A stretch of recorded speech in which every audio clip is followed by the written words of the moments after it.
is coming. All these voices.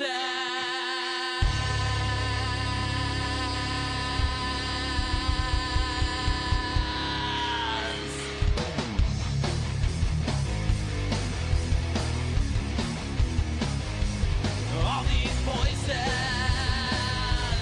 All these things you can't explain. All these painful memories.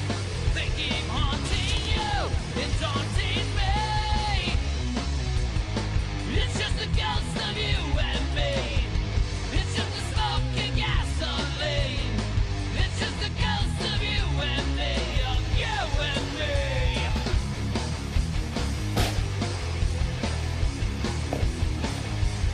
All these whispers. My name is James Hershey. Right back. All these shadows in my mind. But my reflection I can't find. It's just the ghost of you and me. It's just the smoke and gasoline. It's just the I know how ghost to do of it. you and me. Of you and me. Don't let 'em take you away. Don't let 'em bring you down inside. It's just the mirrors in your mind. Don't let 'em bring you down.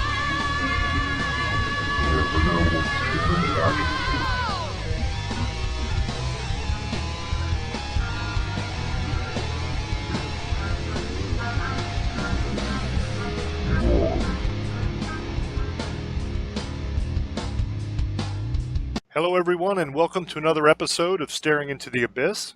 I am your host, horror author James Hershey Jr., and with me, as always, my co-host, ex-coven leader, and one of the only people in the world that I would actually trust to have my back in a fight with a werewolf or a Wendigo or something like that, my man, old boy James Ash. How you doing, brother? Pretty good. Thank you for that, James. And you'd probably be the only person I would have on my back, too, if fighting a werewolf or whatever creature's out there. But thank you, brother. I'm good. On this episode, we are going to be talking about the Wendigo. Now, this is an episode that I've actually been looking forward to doing. The Wendigo, like the Skinwalker, is something that comes from the native lore. And just like the Skinwalker, it is a creature that the information has been perverted by the mainstream. They've taken the creature of lore and they've completely messed the whole story up. Like when you look on the internet or you look on YouTube for stuff about the Wendigo, it's all over the map. And most of it isn't even anywhere near what the actual lore states. I mean, on YouTube, for example, you can find stuff about the Wendigo where it's this gigantic 30, 40-foot creature with the head of a deer, and some people say it's like Bigfoot, and all this stuff. And none of that comes from the actual lore. Another misconception that a lot of people have is that it comes only from the Algonquin tribe, and that's not true either. I mean, the Iroquois have legends of the Wendigo. Pretty much every native tribe has some form of the Wendigo legend and lore. So it's not just one particular tribe. It's scattered pretty much through all the First Nation people. What the Wendigo is, and here's where some of the confusion comes in. At its core, the Wendigo is a evil spirit. Basically, what it does is it possesses, in a way, human beings, and it turns them into cannibals, basically. It turns them into Wendigos. And that's where the confusion comes, because Wendigo is what the demonic spirit is called, but Wendigo is also what the creature is called once the demonic spirit possesses a human being and turns it into the creature. So on both ends of the spectrum, it's called Wendigo, and that's where it kind of gets a little confusing for people, because you have this war going on the internet, whether the Wendigo is a spirit that possesses human beings and causes them to eat people, or whether it is a monster that is gigantic and has the head of a deer and can do all this weird stuff. The answer is kind of both. The Wendigo is the spirit, and once it possesses the human being becomes a Wendigo, which is the monster, which is different than the spirit, but they're both called the same thing. So I think that's where some of that confusion comes in. The monster version, okay, of the Wendigo is basically humanoid. It looks a lot like a human being. So that whole idea of the giant with the head of a deer and antlers and all that, it's not what it is. It looks like a human basically. Now it is not human exactly. Okay? You can tell the difference definitely because they are very tall. On the internet they talk about they're 15 feet, 20 feet, 30 feet. That's that's kind of a stretch. That's kind of an exaggeration. Most Wendigo in the lore, they fall between 6 foot and at the very most in the range of 13 feet. Okay, that's where they usually fall in the lore, but it's been exaggerated once it hit the mainstream. They're also very, very gaunt and skinny. Okay, they look emaciated. Their eyes are sunken in. You can almost see the bones through the skin. They look like they're starving to death. Now, there's a couple different ideas on why that is. The lore isn't exactly clear because it differs depending on which tribe you're talking about. But the general consensus is that the reason why they always look like that and they're always hungry is because the majority of the energy that they take in from eating the human flesh is used to grow the body and to protect the body. Because see, a Wendigo is a very dangerous creature because it can't be killed by conventional means. If you stab it, if you shoot it with a normal knife or a normal gun, it'll just regenerate. And a lot of that energy that it uses to regenerate comes from the human flesh that it eats. So therefore, you're not getting a lot of fat put on the body. It's using that energy very quickly. So it looks like it's starving to death, even if it's eating very well. And that's also why it's always extremely hungry, and it hunts quite a bit. Now, you don't have Wendigos out all the time. They primarily hunt at night. They live in the cold areas. They like forest, caves, that kind of stuff, underground. And it's usually in very cold areas where the temperatures are very low and there's a lot of snow and everything going on. And what they like to do is they'll go out at night and they'll hunt. And they won't kill people right away. What they'll do is they'll grab them and take them. And they'll take them back down to their lair. Usually it's a cave or some kind of underground place like that. And they will kind of store them away like a squirrel would store nuts for the winter. That's precisely what they're doing. They hide away and they store human beings away. They incapacitate them so they can't get away. And they will feed on them as they need to feed. Now, a Wendigo will go through what I guess can best be described as hibernation because they aren't always active. They will sleep for long periods of time. We're talking years sometimes. And for whatever reason, we're not exactly sure why, but something wakes them up. Now, whether it is the fact that they're hungry, that's why they wake up and they need to eat, that could be a very good possibility. And that's probably my very top idea of what causes these things to wake up. There could be other things. In the lore, it's believed that a Wendigo will wake up when either a sacred place or the forest or the mountain has been desecrated. So when you have people, usually, in the old days, it was the white man is what it was called because it was the European people that came over here and took the land from the natives.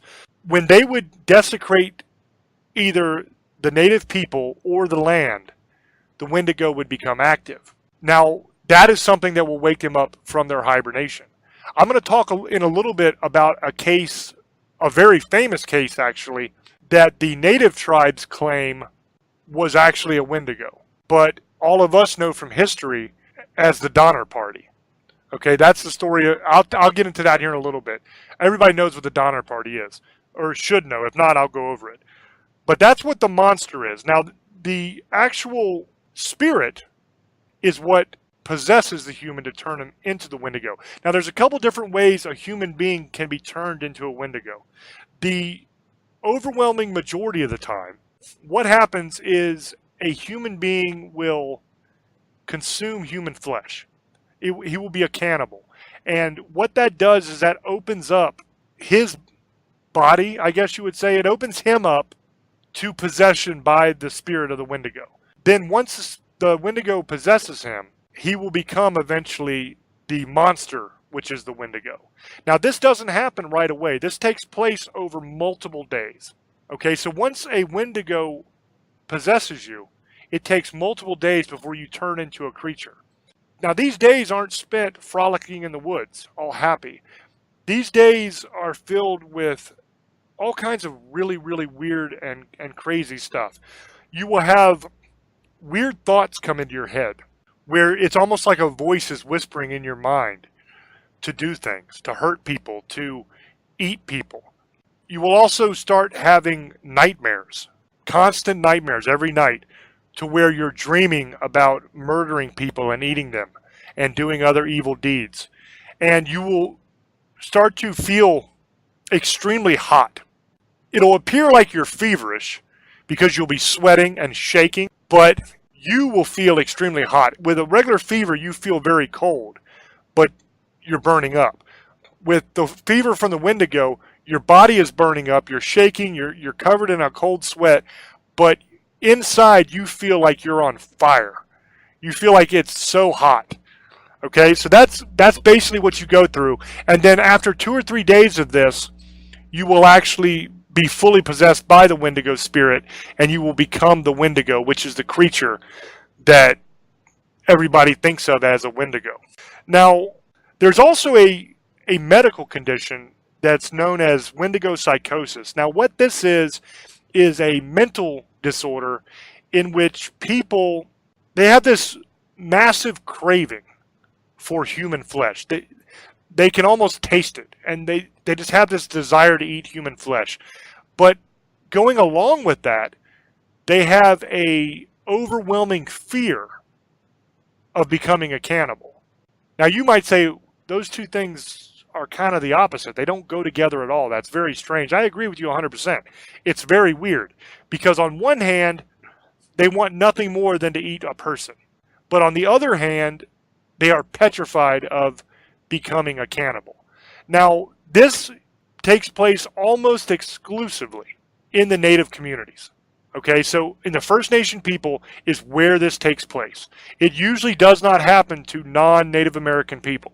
Now, I'm going to say usually, and I said the overwhelming majority because I don't know that it has never happened to somebody who wasn't a Native American. I don't know of any cases of it happening to anybody that wasn't, but I'm not going to rule it out because I just don't have that information. I don't know for sure. So I'm not going to say that. But the overwhelming majority of the times, it is a Native American that gets this condition. One person was a Cree Indian. His name was Swift Runner. And he killed his entire family. In 1878 is when he did this. He killed his entire family and he ate them all. Now, when he did this, he was only 25 miles away from a supply post that had all the food he could ever want that was run by the Hudson Bay Company. So he knew that that supply post was there. He could have reached it, but instead he murdered and ate his entire family. Now, a lot of people say that he was overcome by the spirit of a Wendigo. In 1907, another Cree named Jack Fiddler and his brother were arrested because they killed over 14 people. Now, the reason they killed them was not to eat them. This is kind of the flip side of this coin because the reason that they killed all those people was because they claimed that they were either Wendigos or they were in the process of being possessed by a Wendigo and about to become one. So they had to die. Now, that's very important, that little part of it, because that's another thing that the internet has kind of got wrong. On the internet, they say that you can save somebody once they become a Wendigo. That there's some way that you can save the person inside while killing the Wendigo. Okay, that has absolutely no basis in lore at all. Pretty much if you become a Wendigo, you're lost. The only way to stop you is to kill you. Okay, so you got to kill the person and the Wendigo. So once that person becomes a Wendigo, you got to kill the Wendigo, and that means killing the person. There is no way that I'm aware of to actually kill the Wendigo, but save the person. It just doesn't exist. Now, the internet says it exists, but it's nowhere in the lore, and it's just I've never found it. Honestly, I have never found it. Now, I want to talk a little bit about some of the abilities that the Wendigo has. One, it has superhuman strength. This thing is insanely strong. There is no chance even a big guy like me or old boy are going to go toe to toe with this thing. It will rip you to shreds. It also has superhuman speed, which comes in handy when you're in a fight because this thing is very fast. It also has superhuman stamina. Okay, so it is a master hunter. It can track you days and days and days. You're not going to outrun this thing. It's way faster. You're not going to outfight it. It's way stronger.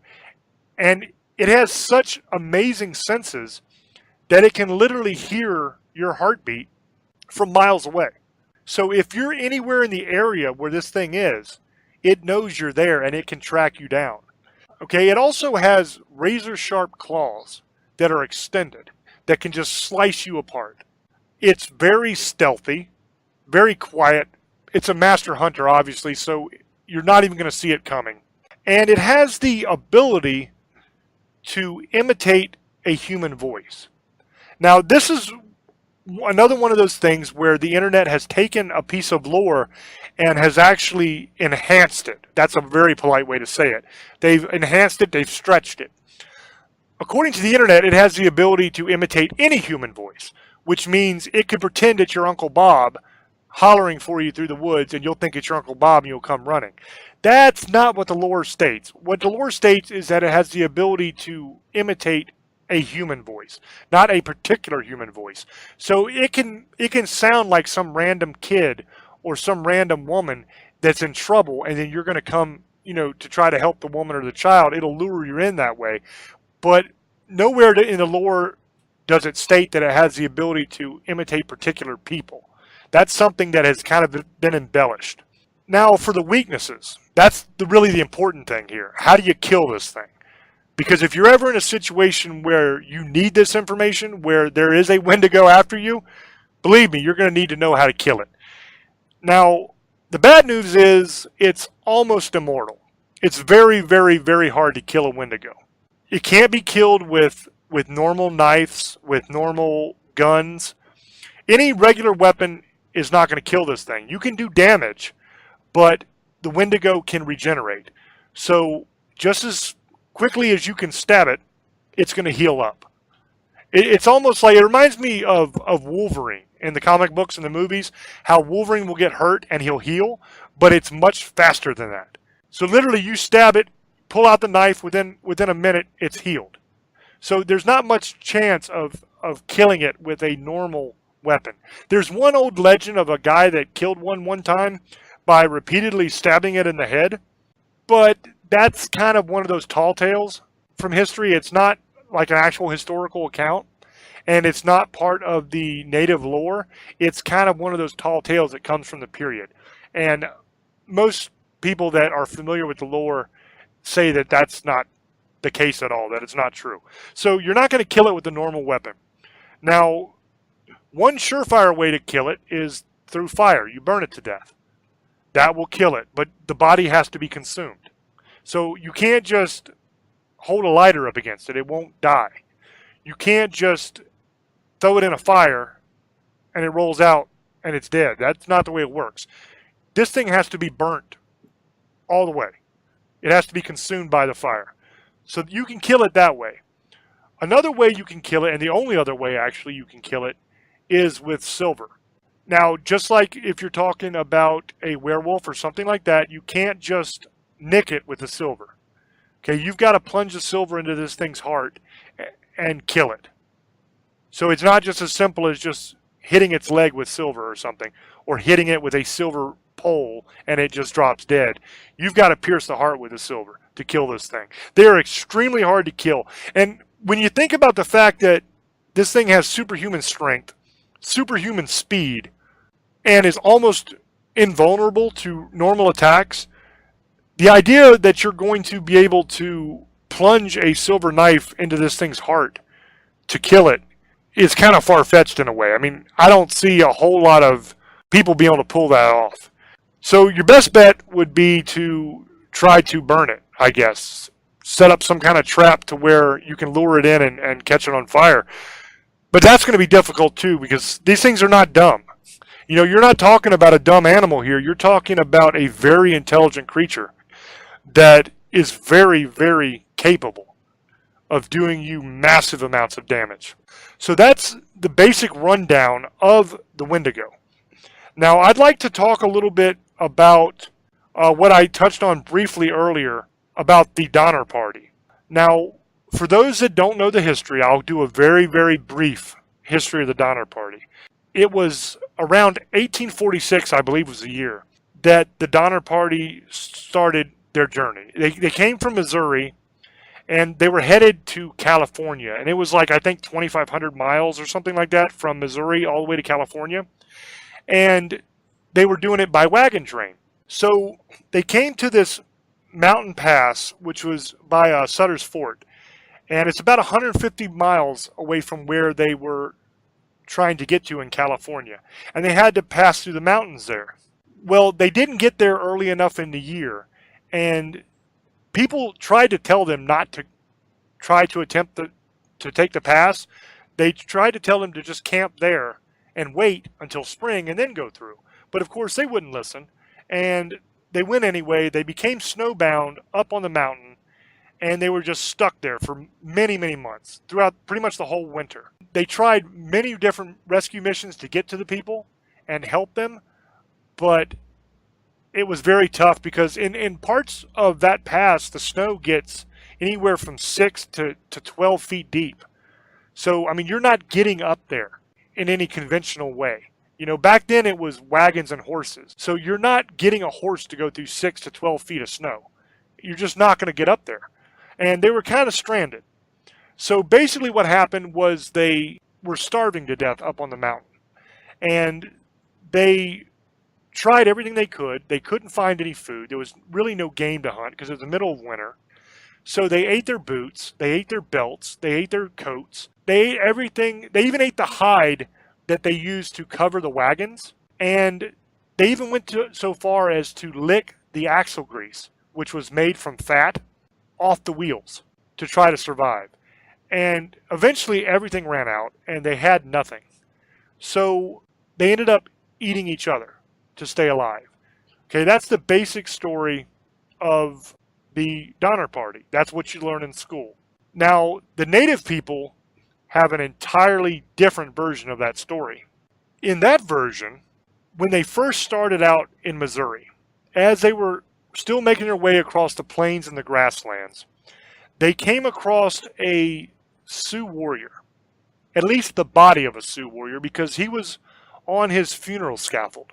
He was lying there and he had a buffalo robe covering him, which is basically a covering that resembles a robe that's made out of buffalo skin, buffalo hide. So that's what he had on. And according to the legends, the people from the Donner Party stopped and they went and they examined the body and they stole this buffalo robe from him and then went on their way. Well, that theft and that desecration of a burial site and the body of a native person caused a Wendigo to wake up from its hibernation, and it began following them. So they reached the mountain pass and they went up in and they got stranded. So the Wendigos started working on possessing several of the members. And that's basically how the Donner Party started eating each other, which was really, really interesting. Here's some different accounts from the journals and from a couple publications at the time. This is a quote. On the 25th, about 4 o'clock, Patrick Dolan died. He had been for some hours delirious and escaped from under their shelter, when he stripped off his coat, hat, and boots, and exposed himself to the storm. Mr. Eddy tried to force him back, but his strength was unequal to the task. He, however, afterward returned of his own accord, and laid down outside their shelter, when they succeeded in dragging him back inside. On the 26th, L. Murphy died, he likewise being delirious, and was only kept under their shelter by the united strength of the party. having been 4 entire days without food, and since the month of October on short allowance, there was now but 2 alternatives left them, either to die or preserve life by eating the bodies of the dead. Slowly and reluctantly, they adopted the latter alternative. So basically what they're saying here is that these people were starting to hallucinate from hunger. They were just running out into the elements, stripping off their clothing and running out into the snow and freezing to death, basically. So they had to come to a realization that they had to do something because they were going to die. So they decided that they were going to begin to eat each other. It continues on. On the 27th, they took the flesh from the bodies of the dead. And on that and the following 2 days, they remained in camp, drying the meat and preparing to pursue their journey. Now, this is from a statement that was written by John Sinclair, who was host to the surviving members of the Donner Party after their rescue. So this is the tale. Basically, he's recounting how they decided they were going to eat people. Not all of the people were overcome with this spirit of the Wendigo, this desire to eat each other. There was one lady whose name was Mrs. Fosdick. Her husband died, and instead of thinking that she was going to eat her husband, what she did was she laid down beside him and decided she was just going to die with him because she loved him that much. She didn't want to be without him. So she stripped down and she laid down next to him, hoping that she would die. When morning came, she woke up and she wasn't dead. She still did not eat him. What she did instead was she went and she tried to get everybody else who was still alive to help her to bury him.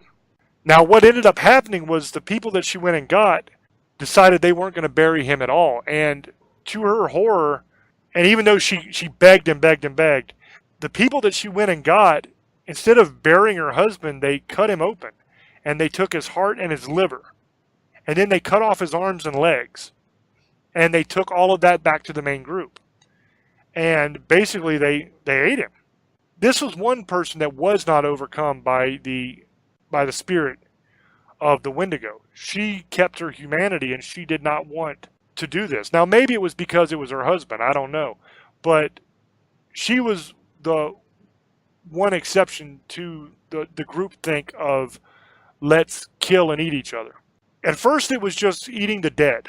But once they had crossed that line of eating human flesh, it enabled the Wendigo to take a deeper hold of them and really get into their minds. And it was less than 2 weeks later, on January 4th, when they had finished eating the last of the flesh of the dead companions. So the Wendigo, speaking through one of their people, proposed that they kill and eat the 2 Native American guides that had come from Sutter's Fort to guide them through the pass. Now, these 2 boys, because that's what they weren't grown men, they were boys. These 2 boys heard this, and obviously they freaked out, they got scared, and they took off running. And they fled through the night trying to get away. But unfortunately, there was a lot of snow, and they didn't get very far, and they left a pretty obvious trail of bloody footprints in the snow to where they went. So they were easily followed and found. Because the people that were following them didn't have to break a trail. They were following the trail that was already broken by the boys. They had all the hard work in breaking the trail. So basically the kids were hunted. They found them, they shot them, and they brought them back, cut them up, and they ate them 2 days later. This continued on of them killing and eating each other. Now in this time period, there were multiple rescue attempts to get to them. At first they failed, but eventually one got through, and they were able to rescue some of the people. But one of the guys, his name was Kesseberg, he would not go with the rescuers because there was multiple rescue missions that were launched where people were brought back. It wasn't just the one. So he wouldn't go. He decided that he wanted to stay, and he actually kept a bunch of the bodies around of people that he had killed and hidden them. And when the researchers or the searchers left, he would eat the bodies. So when the final rescue mission was launched, it was only him left, and they came back up to get him because he had refused to go every other time, and they decided they were going to force him to come with them so he wouldn't die. So when they got there, they actually found him hunched over a body, eating it. And they offered him food because they brought food with them. And they offered him food, and they handed it to him, and he actually took the food that they handed him, looked at it, and threw it down, and went right back to eating the human body. So at this point, he was fully consumed by the Wendigo, and he would rather eat the human flesh than he would regular food. So this was no longer a matter of survival for this man. This was a preference. Okay, this is what he wanted to eat, was the human flesh. Now, this is what the native people believe happened with the Donner Party. This differs from the official history of what happened to the Donner Party. Now, if you listen to the tales of the survivors, they tell you it wasn't just a case of normal survival, that people became obsessed with eating human flesh, and it seemed to overtake them and overcome them. Now, the people that were possessed by the Wendigo spirit, some of them were rescued and they went on and left and went on and did their own thing and are kind of lost to history. I would say most likely that the ones that were possessed by the Wendigo spirit, if they went off and did their own thing, they went off to eat humans somewhere. They probably went off in the woods somewhere by themselves, got themselves a little cave set up, and they started taking people, because that's what Wendigos do. And we know from the lore that there is no way to separate the human and the Wendigo once they're fully possessed. So that's basically what ended up happening to them. And that's the story. Now, whether you believe the native accounts of the Donner Party, that it was a Wendigo that possessed those people, or whether you believe the historical account of the Donner Party, that they only ate people to try to survive, that's up to you. The clear evidence, even in the historical accounts, shows you that there was more to it than simple survival. Because when those people were offered food, I mean, the guy turned it down, and he would rather eat the person. Now, you might say, well, that's because he had lost his mind. And you might be right. You know, I wasn't there, so I don't know what happened. But those are the two different accounts. And like always, I will let you decide for yourself what you believe. I've presented both to you.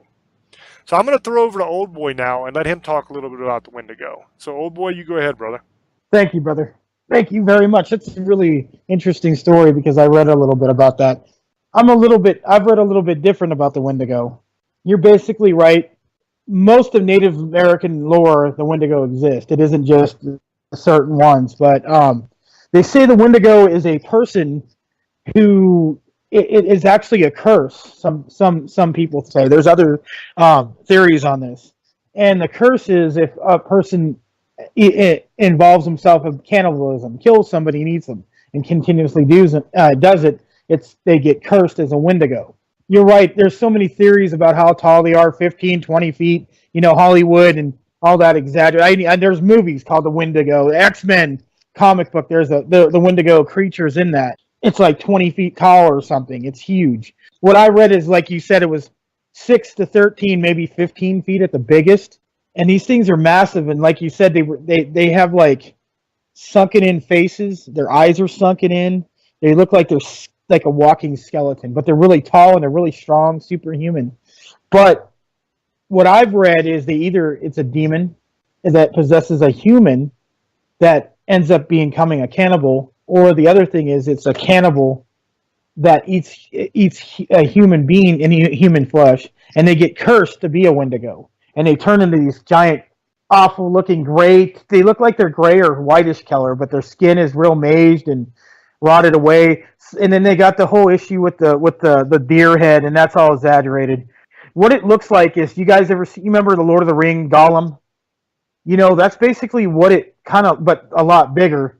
But Gollum turned into something like that because Gollum, you know, he got greedy over the ring, and if you think about it, he ended up like trying to eat the Hobbit. Remember, they did the riddle, and that's what he wanted to do, is eat the Hobbit, because he just didn't care anymore. He turned into another ugly creature, and that's basically what I've gone with the Wendigo. I think it's some kind of demon that does possess the human beings, and they get damned from eating people. So that's their curse. They turn into these creatures, the Wendigo. And the Donner family, they considered that Wendigo psychosis. They all got starved to death, and they started eating each other, and they started eating flesh, and it's a disease. They said they thought something was telling them to eat the human flesh, and they did. I believe it was a Wendigo, just like the American Indian stories, because I don't believe anything Hollywood says. We all know we should never listen to Hollywood because we all know how they exaggerate to sell something. That's what my personal view is on the Wendigo. I think it's a damn spirit that is a cannibal. It eats people, and what it says is the reason why, you know how like you're always saying it was hungry, because what I've read is they never fulfill their hunger for flesh. Even if they eat somebody, they'll want to kill somebody else because it never succeeds. They never want to stop eating. They're like a zombie that eats dead flesh, but it's a lot bigger, uglier looking zombie, and they'll hunt you, and they'll call your name. If they want to kill you, they'll get you. They can control you too. That's another part you forgot. They have special abilities, superhuman. They're fast, but they also have psychic abilities. They can get you to do things, and then they'll take you away and devour you down the line, or whatever they do to you. And the only way to kill them, and you're right there, I never read anything about how do you change them back to a human. You can't. You can only kill them with silver that's been blessed, and you cut off their limbs and burn their body, or you burn them and then you cut them in pieces, because even if you burn them, they said they can regenerate. So the only real way to kill them is cutting them in pieces and burning their whole body. And that's what I've read. And it's a very interesting story because, like you said, we did the Skinwalkers a couple months ago, and I really love those stories. And this is another one. The Wendigo is pretty much a Native American story. And it also if I heard it in other places, they've said they've seen it in Europe too. So it isn't just Native American, but majority of it comes from that. But folklore, I've always been intrigued by this because the creature is very, very it's just a crazy looking thing. Some of the pictures you see, I mean, they're exaggerated. It looks like with a deer's head and they're rotted flesh and they're like 15 feet tall. Or some of them have them it's like a regular human, but they're skinny. And their body's rotting away, basically, like a zombie. But they know what they're doing. It isn't like like a zombie goes, it's mindless and just wants to eat something. No, they know how to hunt you and know how to kill you. The only thing is their curse is they'll just keep eating human flesh till you kill them. And like he said, they'll never die unless you do it a certain way, and that's basically dismembering their whole body and then burning them. Because even if you burn them, they could come back, and they'll just jump bodies to another body. Like James says, they're a spirit too. That's the other story of them, and they possessed humans, and the humans turn into Wendigos or Wendigos. There's another word for them. There's a couple different words for them: Wendigos. There's all kinds of different names for them. So it's a very interesting story. I've always really liked it. It's just crazy. I've never heard something so. I kind of believe it could be real. I'm not going to sit here and say it doesn't. The Dahmer family could have been possessed by the Wendigo and they ate everybody, because that would make sense. Because why, if you had regular food handed to you guys, would you just throw it to the ground and start eating human flesh? That sounds like something was possessing him, and he wanted to eat, and he got addicted to, or he lost his mind. Or that could be true too. You lose your mind. Freezing to death and starving to death, you go crazy. Could have just went crazy and got the taste of human flesh. Because, with Hannibal Lecter, he said it tastes like regular food after you eat it. You got used to it after a while. It was actually better than steak. I could see that, but I kind of think that the theory is it was a Wendigo. There's a lot of weird things happen in those times. In 1800s, 1700s, people would say there's like a giant creature that would eat you. And it was in lore and fairy tales. And if you kind of think about it, and here's another theory that I thought. Everybody says Slender Man. If you look at Slender Man in this thing, other than not having a face, it's pretty similar. Because it's big, tall, lanky. So, maybe somebody got that from that story. And there's other things that say Wendigos are just demons that just but take over dead bodies, or they take over human beings and turn them into Wendigos. So there's plenty of stories, like he was saying. Hollywood has exaggerated so much. You know, it's kind of hard to even do a lot of these legends we do, because Hollywood's exaggerated and make them so phony. You never know what to believe anymore. So, I mean, even if you had a video of one of these things, if people are going to say it's CGI or it's fake, that's just how people are. But, you know, I wouldn't want to mess with one of these things. And me and James are really big dudes, and we're not really scared of anything. But I can't beat something like that. I don't think me and James together could beat something like that unless we had the right equipment. And I don't think we're going to go stupid enough to go looking for this. You know, I wouldn't. I know James is a tough guy. We're tough men, but I'm not stupid either. I'm not going to go try to die. But, you know, that's my opinion on it. I think it's a very interesting story, and I agree with you, James. What do you think? A couple clarifications. The whole idea that a Wendigo can manipulate your mind and make you do things. This is one of those things that has taken a little piece of lore and has made it into something it never was. Okay, and I'll explain that. Where that idea comes from is when a human being first starts to get possessed by a Wendigo, it will begin whispering thoughts into your mind and giving you visions of yourself murdering and eating people. It will keep on relentlessly torturing you until you give in. So in that way, it can manipulate your mind and make you do things. But that is when it is possessing a human being to turn it into a Wendigo. Now, once the Wendigo is the monster Wendigo, and it's hunting a human being, it does not have the ability to control you or to manipulate your mind. Now, that is an ability that has been transferred onto it later on, but that's not from the actual lore. That's something where they took a little piece of the lore and they changed it, and they made it into an ability that this creature simply does not have. That's one clarification I wanted to make. And as far as the idea, and that's why, by the way, I did not include it in its powers and everything, was because that is something that was added later that's not part of the original lore. Another clarification is the whole idea of this thing being a demon. It is referred several times in native legends as a demon. But in order to really understand that, you need to understand the native culture and the native legends. Now, what they refer to as a demon is not a demon in the way we think of demons, as far as angels and demons and hell and all that. It's not that kind of demon. In the native culture, what they call a demon simply refers to an evil spirit of some sort. Okay, and like Wendigo, loosely translated, basically means the evil spirit that devours mankind, or something along those lines. So that's what it is. It's an evil spirit. It's not a demon like we think of a demon.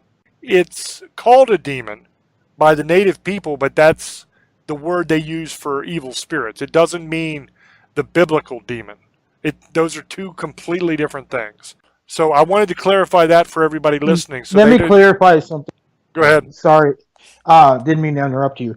I didn't just read that in Native American lore. Actually, they go by another name, but they said that's what the natives just called them, Wendigos. But they actually are. There is a part that I've read in another book about demons that they say they're similar to the same thing that came out of the Middle East. It's pretty similar. They're similar, same kind of creature, but they just have a different name. So yeah, it's similar, but that's not the Wendigo of native legend. Yeah, but they say it's the same thing. They're saying they're pretty much that's just they just had a different name for it. That's what I've read. I'm just saying what I read. I didn't read the Hollywood's crap. You know, that's what I was just clarifying. That it isn't just what I read in American lore, and Indian lore. There's another name for them. And you know what I'll do? I'll look it up. I forgot the name, but go ahead, James. But what I was saying is in native legends, and we're not just talking Wendigo now, we're talking all kinds of different creatures in the native lore. Whenever they say demon, they are not referring to the biblical demon. What they're referring to is a type of an evil spirit that is malevolent and will do harm. That's what they're talking about when they say demon. So I wanted to make sure I clarified that. I didn't want there to be any confusion that what we're talking about here is a demon as in demonology, as in angels and demons Not the biblical Okay, I demon. got it. It's a completely different creature. There is a creature in the Middle East. I don't recall what the name of that right off the top of my head is, which sucks because I wish I knew off the top of my head, but I can find it. That is a lot like this. That will attack people in the desert. I know exactly what you're talking about. There are some differences between that and a Wendigo. One major difference, obviously, is the environment. Wendigos are found almost exclusively in very, very cold temperatures. They are found in forest settings or mountain settings to where it's heavily wooded and there's some sort of cave system that it can live in because they like to live underground. And they attack primarily at night. The creature in the Middle East is found in warmer climates. It hangs out mostly in the desert, but it also attacks mainly at night. But the environments are a lot different and some of the abilities are different. Maybe we'll do a show on that later on once I look up the name, once I remember what the name of it is. But they're two different creatures, but they both eat human flesh and they'll both capture you for that purpose. So that is kind of similar. And they are both evil spirits that can possess people. But they are two totally different creatures. But this is one of those cases where you find that the actual native lore has been perverted and turned into something else for TV and movies, basically. And you see that with the Skinwalker as well. And it's interesting that the picture that they use all the time on the internet for the Wendigo is the picture that has the giant deer head with the fangs and the chest is rotting away where you see the ribs. I know everybody's seen that picture. That is the same picture that they always use for the Skinwalker as well. They use the same picture for both creatures. Basically, to the people that don't know the lore, who are just making videos for YouTube or whatever, I guess they figure any native creature is going to look like that. Because they use that picture for pretty much every native creature they do. It's the same picture. And they always give it that same description. But the actual lore doesn't state that. Old boy was 100% spot on right when he brought up the example of Gollum. Because Gollum is a perfect representation of what a Wendigo is.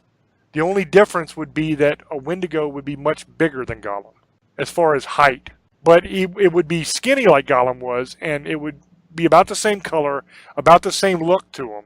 But maybe the eyes wouldn't be as big as Gollum's eyes were, but it's close. It's very close.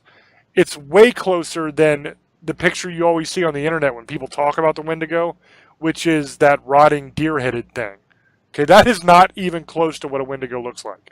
Gollum is way closer, but it's going to be like a giant version of Gollum. So Old Boy was 100% spot on with that. We are getting very close to the end of the show. I'd like to throw over to Old Boy again so that he can give any shout-outs or anything like that he wants to do. Yeah, I want to thank James for letting us do this show. I've really wanted to do the Wendigo for a long time, for like 6-7 months since we started, and I really got to do it. And I loved it and enjoyed it. But thank you, bro. And I enjoyed your story, this whole story, the way you told it. It was really good. And I thank you for that. I want to thank all the listeners from Parax, YouTube, Facebook.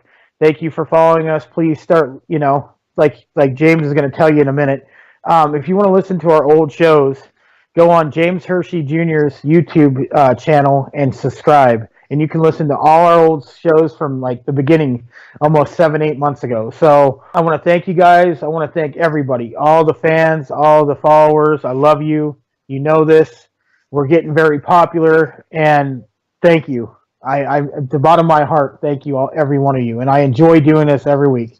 Trust me. I love you. Have a good night, Misfits, Sugar Ladies, and Demon Hunters. Good night. The reason why I am hesitant to do these kind of shows sometimes when it deals with the Native American lore is a couple reasons. One, I spent my life, for people that know or people that don't know, I have spent my life studying the lore of different creatures. I've got over 30 years in this, almost 40 years that I've been studying this stuff. And I myself am part Cherokee and part Blackfoot. I also have Scottish and Irish in me. That's why I'm white. But I have a lot of native blood as well. And I grew up in that culture a lot. You know, I've went to several different powwows. I've spent time with medicine men and shaman. I've learned a lot of this stuff firsthand. And I'm always hesitant because one thing that popular culture and movies and television, one thing they love to do is they will pluck out a Native American legend and they'll twist it all around and pervert the hell out of it so that it's almost unrecognizable to what the reality actually was. And then they blast it everywhere. So whenever you do one of these shows and you tell the truth about what these things actually are and what the actual lore is, you are constantly bombarded by people who have never studied this stuff a day in their life, who have watched a YouTube video or seen, you know, the Wikipedia page on it or something, and they think they're an expert and they try to tell you how wrong you are. And that's one reason why I'm always hesitant to do these Native American shows, because I don't like arguing with these people. You know, I really don't. And I'm a guy that I've spent my entire life doing this. So when it comes to the Native American culture, I want to do justice to that. You know, because it's been a major part of my life.